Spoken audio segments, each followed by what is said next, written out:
Hi there. This week's Torah portion, Parsha Shmos, begins the second book of the Chumash, the book of Exodus. We find that Yaakov Avinu's descendants, that would be Jacob, our forefather, are now in Egypt, slaves of a cruel king. Moshe Rabbeinu, Moses, their destined leader, is rescued from the river in this week's Torah portion by the daughter of Pharaoh, and he's raised in the royal palace. The Torah says, "And then it came to pass in those days that Moshe grew up and went out to his brothers and saw their suffering." What did Moshe, the prince of Egypt, do for his enslaved brethren?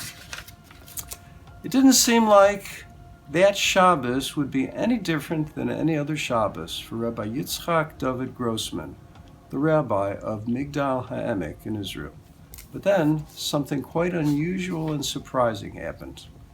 Hearing some noises in his home, Rabbi Grossman wondered who it could possibly be. Making his way over to where the source of the rummaging sounds was coming from, he soon stopped in his tracks.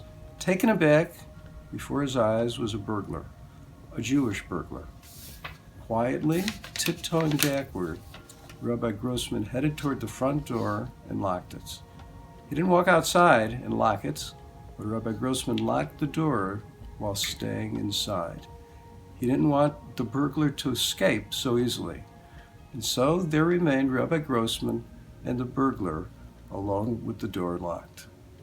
Walking backwards toward the man shuffling through his house and looking for any valuables that he could find, Rabbi Grossman broadly approached him and said, "Can I help you? What are you looking for?" Irritated and surprised, the burglar just stood there. "I'm going to give you a choice," Rabbi Grossman said. "I can call the police now, and they'll be here in a few moments to arrest you. Or I can give you another choice, and you can come here and spend a Shabbos with me from Friday night through Saturday evening.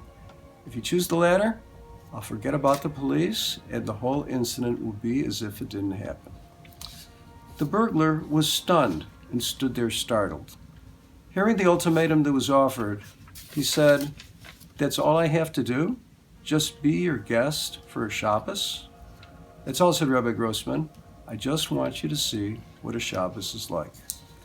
And so a date was set, and with that, the burglar was on his way out the door. The burglar could certainly have overlooked the whole deal and not have returned Rabbi Grossman's phone call. But in fact, he kept his word. A non-observant Jew, he had never before experienced Shabbos in his life, yet now for the first time he would. Accompanying Rabbi Grossman to Shul, he was mesmerized by the beautiful Friday night prayers, the delicious food, the inspiring Zmiros, the Shabbos songs, and the enlightening Torah thoughts. By the time Shabbos came to a close, he had just gone through a life-changing experience. Interested in learning more about Judaism, he abandoned his unlawful behavior and instead went on to learn more about his heritage, to study the Torah, to learn what it meant to be a Jew. And today, that former burglar is a Torah-observant Jew. So what was it that Moshe, the prince of Egypt, did for his enslaved brethren? The Midrash tells us that Moshe saw that they didn't have any rest. So he went to Paro and he said, "If one has a slave and he doesn't give him a rest at least one day of the week, the slave will die. These are your slaves. If you don't give them one day a week, they'll die." So Pharaoh said to Moshe, "Go ahead and do with them as you say." And Moshe ordained for them the day of Shabbos as their day of rest.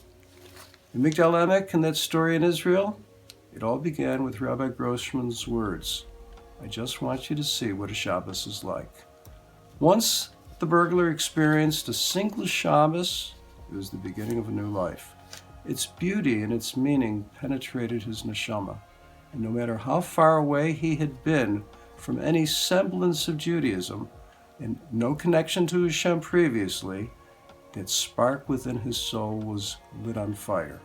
A new life awaited him that he could never imagined, all thanks to Rabbi Grossman and that one Shabbos. Yes, all it took was one Shabbos.